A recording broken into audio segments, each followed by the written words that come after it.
ಮತ್ತೊಂದು ಕಡೆ ರಾಜ್ಯದಲ್ಲಾಗ್ತಾ ಇರುವ ಕೆಲ ರಾಜಕೀಯ ಬೆಳವಣಿಗೆಗಳ ನಡುವೆಯೂ ಡಿಕೆ ಶಿವಕುಮಾರ್ ಅವರು ಅಮೆರಿಕ ಪ್ರವಾಸವನ್ನ ಕೈಗೊಳ್ತಿದ್ದಾರೆ. ಅಮೆರಿಕಕ್ಕೆ ಕಾಂಗ್ರೆಸ್ ನಾಯಕರಾದ ರಾಹುಲ್ ಗಾಂಧಿ ಹಾಗೆ ರಾಜ್ಯದ ಡಿಸಿಎಂ ಡಿಕೆ ಶಿವಕುಮಾರ್ ಇಬ್ಬರೂ ಕೂಡ ಪ್ರಯಾಣವನ್ನ ಬೆಳೆಸಿದ್ದಾರೆ. ಅಮೆರಿಕದಲ್ಲಿ ಅಧ್ಯಕ್ಷೀಯ ಚುನಾವಣೆಯ ಭರಾಟೆ. ಇದೇ ಸಂದರ್ಭದಲ್ಲಿ ಉಭಯ ನಾಯಕರು ಭೇಟಿ ಕೊಡ್ತಿರೋದು ಸಹಜವಾಗಿ ಕುತೂಹಲಕ್ಕೆ ಕಾರಣವಾಗ್ತಾ ಇದೆ. ಅರೆ, ಅಮೆರಿಕದ ಅಧ್ಯಕ್ಷೀಯ ಚುನಾವಣೆಗೂ ಡಿಕೆ ಶಿವಕುಮಾರ್ ಅವರ ಅಮೆರಿಕ ವಿಸಿಟ್ಗೂ ಏನು ಸಂಬಂಧ ಅನ್ನೋ ಪ್ರಶ್ನೆ ನಿಮಗೆ ಬಂದಿರಬಹುದು.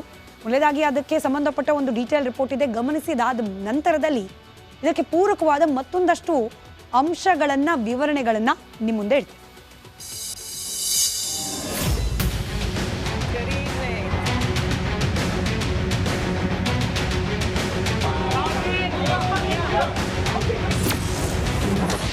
ಅಮೆರಿಕ ಪ್ರವಾಸದಲ್ಲಿ ರಾಹುಲ್ ಡಿಕೆಶಿ.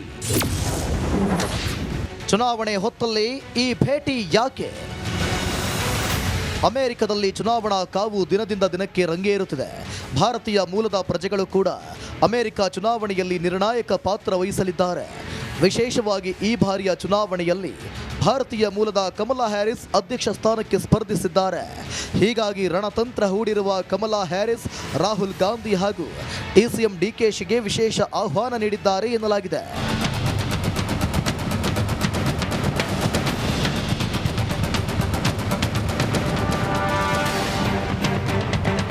ಇಂದಿನಿಂದ 3 ದಿನ ರಾಹುಲ್ ಗಾಂಧಿ ಅಮೆರಿಕ ಪ್ರವಾಸ ಕೈಗೊಂಡಿದ್ದು ಟೆಕ್ಸಾಸ್ನ ಡಲ್ಲಾಸ್ಗೆ ಆಗಮಿಸಿದ್ದಾರೆ.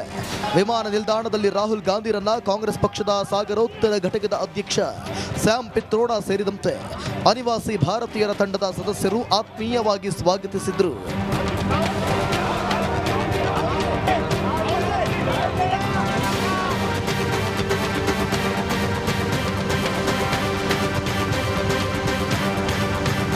ಇನ್ನು ಭಾರತದ ಪ್ರಮುಖ ರಾಜಕಾರಣಿಗಳಲ್ಲಿ ಓರ್ವರಾದ ಕಾಂಗ್ರೆಸ್ನ ರಣತಂತ್ರಗಾರ ಕರ್ನಾಟಕ ಡಿಸಿಎಂ ಡಿಕೆ ಶಿವಕುಮಾರ್ಗೆ ಅಮೆರಿಕದ ಅಧ್ಯಕ್ಷೀಯ ಸ್ಥಾನದ ಅಭ್ಯರ್ಥಿ ಕಮಲಾ ಹ್ಯಾರಿಸ್ ವಿಶೇಷ ಆಹ್ವಾನ ನೀಡಿದ್ದಾರೆ. ಹೀಗಾಗಿ ಇಡೀ ಕುಟುಂಬವೇ ಅಮೆರಿಕಗೆ ಹಾರಿದೆ.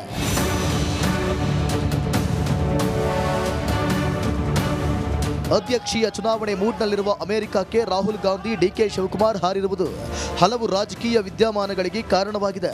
ಭಾರತದ ಮೇಲೆ ಹಿಡಿತ ಸಾಧಿಸಲು ದೊಡ್ಡಣ್ಣನ ಆಸೆಗೆ ಕಾಂಗ್ರೆಸ್ ನಾಯಕರು ಊರುಗೋಲಾಗ್ತಾರೆ ಎಂಬ ಹೊಸ ಚರ್ಚೆ ಶುರುವಾಗಿದೆ.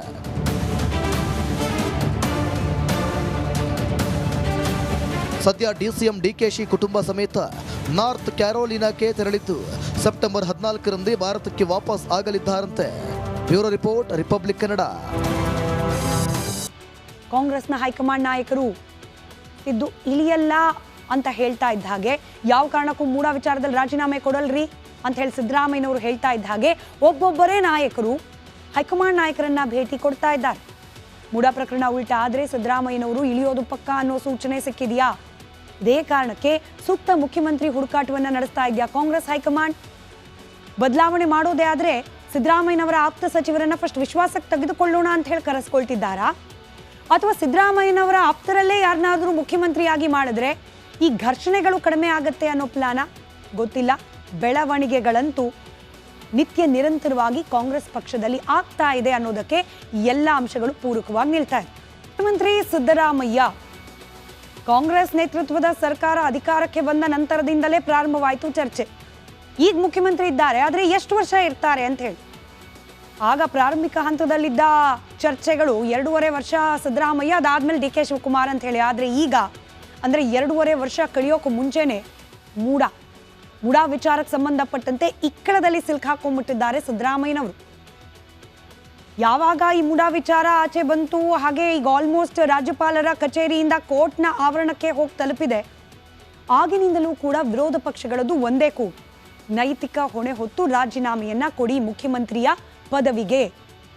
ವಿರೋಧ ಪಕ್ಷಗಳು ಒತ್ತಡ ಹೇರಿದುವು ಅಂದ ಮಾತ್ರಕ್ಕೆ ರಾಜೀನಾಮೆ ಕೊಡಬೇಕು ಅಂತಿಲ್ಲ. ಆದರೆ ಲಿಟರಲಿ ನಾಳೆ ಕೋರ್ಟ್ನಲ್ಲಿ ಮೂಡಾ ವಿಚಾರಕ್ಕೆ ಸಂಬಂಧಪಟ್ಟಂತೆ ಮತ್ತೆ ವಿಚಾರಣೆ ಇದೆ. ನಾಳೆ ಅಥವಾ ಇನ್ನೊಂದು 2 ದಿನದಲ್ಲಿ ತನಿಖೆ ಆಗಬಹುದು ಅಂತ ಹೇಳಿ ಏನಾದರೂ ಆದೇಶ ಹೊರಬಿದ್ದಿದ್ದೆ ಆದಲ್ಲಿ ಸಿದ್ದರಾಮಯ್ಯನವರ ಮೇಲೆ ಮತ್ತಷ್ಟು ಪ್ರೆಷರ್ ಹೆಚ್ಚಾಗುವ ಸಾಧ್ಯತೆ ಇದೆ. ಕಾಂಗ್ರೆಸ್ ಹೈಕಮಾಂಡ್ ಕೂಡ ಈ ಪ್ರಕರಣವನ್ನು ಗಂಭೀರವಾಗಿ ಪರಿಗಣಿಸುವ ಪರಿಸ್ಥಿತಿ ಬಂದರೂ ಕೂಡ ಅಚ್ಚರಿ ಇಲ್ಲ. ಯಾವಾಗ ಪರಿಸ್ಥಿತಿ ಹಿಂಗಾಗಬಹುದು ಅನ್ನೋ ಸೂಚನೆಗಳು ಸಿಕ್ತೋ ಕಾಂಗ್ರೆಸ್ನಲ್ಲಿ ಮತ್ತೆ ಶುರುವಾಯಿತು ಸಿಎಂ ಕುರ್ಚಿ ಸಂಬಂಧ ಮ್ಯೂಸಿಕಲ್ ಚೇರಾಟ. ಇಲ್ಲಿ ಕೇವಲ ಡಿ ಕೆ ಶಿವಕುಮಾರ್ ಅವರ ಹೆಸರು ಮಾತ್ರವಲ್ಲ, ಕಾಂಗ್ರೆಸ್ ಪಕ್ಷದ ಇನ್ನೂ ಅನೇಕ ನಾಯಕರು, especially Satish Jarkiholi, M B Patil ಹಾಗೆ ಪರಮೇಶ್ವರ್, ಈ ನಾಯಕರ ಹೇಳಿಕೆಗಳ ಧಾಟಿಯೇ ಬದಲಾದಂತೆ ಕಾಣ್ತಾ ಇದೆ.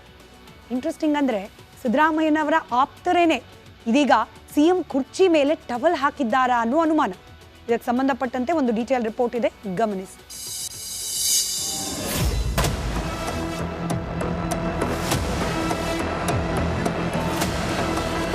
ಕುರ್ಚಿ ಕುಸ್ತಿ. ರಾಜ್ಯ ಕಾಂಗ್ರೆಸ್ನಲ್ಲಿ ಸಿಎಂ ಕುರ್ಚಿಗಾಗಿ ಕುಸ್ತಿ ಶುರುವಾಗಿದೆ. ಸಿದ್ದು ಆಪ್ತರೇ ಸಿಎಂ ಸೀಟ್ ಮೇಲೆ ಕಣ್ಣಿಟ್ಟಿದ್ದಾರೆ. ಬಹಿರಂಗವಾಗಿಯೇ ಕೈ ನಾಯಕರು ಸಿದ್ದು ಕುರ್ಚಿ ಮೇಲೆ ಟವಲ್ ಹಾಕ್ತಿದ್ದಾರೆ. ಈ ಗದ್ದುಗೆ ಗುದ್ದಾಟ ಈಗ ಮತ್ತೊಂದು ಮಜಲು ಪಡೆದುಕೊಂಡಿದೆ.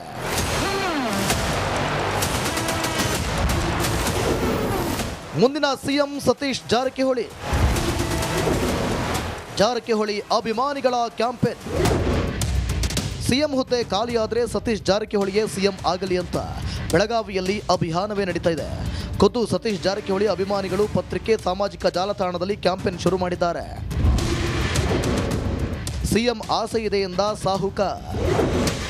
ಈ ಬಗ್ಗೆ ರಿಯಾಕ್ಟ್ ಮಾಡಿದ ಸಚಿವ ಸತೀಶ್ ಜಾರಕಿಹೊಳಿ 2028ಕ್ಕೆ ಸಿಎಂ ಆಗುವ ತಯಾರಿ ಮಾಡ್ತೇವೆ ಎಂದಿದ್ದಾರೆ. ಪರೋಕ್ಷವಾಗಿ ಸಿದ್ದರಾಮಯ್ಯ ಬಿಟ್ಟರೆ ನಾನೇ ಮುಂದಿನ ಸಿಎಂ ಅನ್ನೋ ಸುಳಿವು ಕೊಟ್ಟಿದ್ದಾರೆ. ಅದು ಅವಾಗ ಕಾಯ್ತೇವೆ, ಇಲ್ಲ ನೋಡೋಣ. 28ರಲ್ಲಿ ನಮ್ಮದು ಪ್ಲ್ಯಾನ್ ಇದೆ, ಅಲ್ಲಿಗೆ ಅವಾಗ ನೋಡೋಣ. ಸೊ ಇವಾಗಂತೂ ಚರ್ಚೆ ಅನವಶ್ಯಕ, ಸಾಕಷ್ಟು ಸರಿ ಹೇಳಿದ್ವಿ. ಈಗ ಅದು ಪ್ರಶ್ನೆ ಬರ್ತಲ್ಲ, ಅದು ಸಿ ಎಂ ಕುರ್ಚಿ ಚರ್ಚೆ ಬಗ್ಗೆ. ಮುಂದೊಂದು ದಿನ ನಾನು ಸಿಎಂ ಆಗ್ತೇನೆ,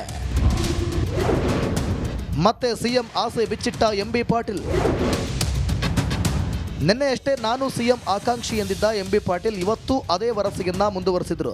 ಸಿಎಂ ಆಗುವ ಆಸೆ ಇದೆ, ದುರಾಸೆ ಇಲ್ಲ ಅಂತ ಹೇಳಿದ್ರು. ನಾನು ಹೇಳಿದ್ದು ಮುಂದೆ ಒಂದು ದಿವಸ ನಾನು ಆಗ್ತೀನಿ ಅಂತ ಹೇಳಿದ್ದೀನಿ. ಮುಂದೊಂದು ದಿವಸ ಆಸೆ ಇದೆ, ದುರಾಶೆ ಇಲ್ಲ. ಮತ್ತು ನಾನು ಆದರೆ ಇವತ್ತು ದಿವಸ ನಾನು ಜನರಿಗೆ ಒಳ್ಳೇದು ಮಾಡಬೇಕು ಅಂತೇಳಿ. ಹೊರಗಡೆ ಬಂಡೆ, ಒಳಗಡೆ ಮಸಲತ್ತು. ಕಾಂಗ್ರೆಸ್ ನಾಯಕರಿಗೆ ಜೋಶಿ ಕೌಂಟರ್. ಕೈ ನಾಯಕರ ಕುರ್ಚಿ ಗುದ್ದಾಟದ ಬಗ್ಗೆ ಕೇಂದ್ರ ಸಚಿವ ಪ್ರಹ್ಲಾದ್ ಜೋಶಿ ಲೇವಡಿ ಮಾಡಿದ್ದಾರೆ. ಸಿದ್ದರಾಮಯ್ಯ ಹಿಂದೆ ಕಲ್ಲು ಬಂಡೆಯಂತೆ ಇರ್ತೀವಿ ಅಂತಾರೆ, ಆದರೆ ಒಳಗೊಳಗೆ ಸಿಎಂ ಕುರ್ಚಿಗೆ ಮಸಲತ್ತು ನಡೆಸ್ತಾರೆ ಅಂತ ಟಾಂಗ್ ಕೊಟ್ಟಿದ್ದಾರೆ. ಇವೆಲ್ಲ ನಡೆದಾವ ಕಾಂಗ್ರೆಸ್ ಪಾರ್ಟಿಯೊಳಗೆ. ಹೊರಗಡೆ ನಾವು ಸಿದ್ದರಾಮಯ್ಯನವರ ಹಿಂದೆ ಕಲ್ಲು ಬಂಡೆ ಅಂತ ಇದ್ದೇವೆ ಅಂತ ಹೇಳ್ತಾರೆ, ಒಳಗಡೆ ಎಲ್ಲರೂ ಹಿಂದಿಂದ ಅದೇನೇ ಹೇಳಿ, ಇದನ್ನೆಲ್ಲ ನೋಡ್ತಿದ್ರೆ ಕೈ ನಾಯಕರಲ್ಲಿ ಸಿಎಂ ಆಸೆ ಚಿಗುರೊಡೆದಿರೋದು ಸುಳ್ಳಲ್ಲ. Bureau report, Republic Kannada.